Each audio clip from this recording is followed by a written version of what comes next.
Hakuna Matata. Hakuna Matata. I forget how the song goes, but one of my YouTube friends and a soul sister told her video is about her a pretty sweet life, I think is what it's called. But one of her dogs used to hunt bears and wild boar.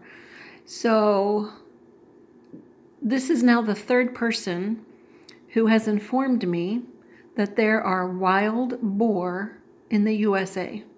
Now, from where I came from, Sagittarius world, that's just how I'm referring it. But my birth earth, I lived in this town years ago. It was never a thing. The first time I heard it, it was I was picking up a free donation, something like Free Cycle, and they lived in a farm. I think it was from my old channel, but I got a whole bunch of different videos about farm animals, and they have two pigs, and one of them was a wild boar, and there was a whole story that went with it.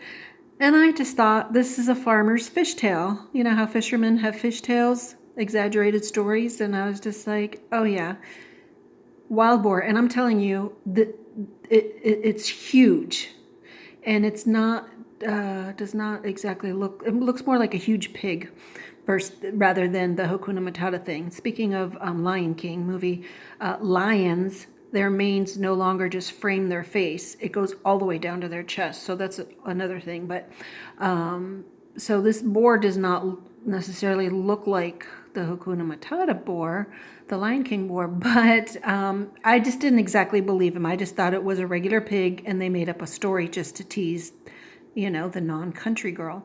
And then my neighbor that lives here, and I live pretty close to the historic part of this town in the Atlanta area, and we were doing a donation run.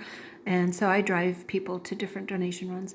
And so he's like, well, you need to be careful in these parts because of the wild boar. So I'm like, well, I realized that they actually exist. And I said, well, so if I get out of my car, and there's some woods because it was sort of country roads, and will they run away from me, or can they hurt me? Like, will they come towards me and attack me? And he goes, oh no, they can hurt you. In fact, they can even hurt a car. You know how like a deer crossing a road can, out of the blue, and then your car gets damaged? I used to work for an insurance company. Well, I never came across that. We never had wild boar here in the States. And now, a pretty sweet life. Your dog used to hunt boar? Wild boar? All right, this is totally an Emmy for me.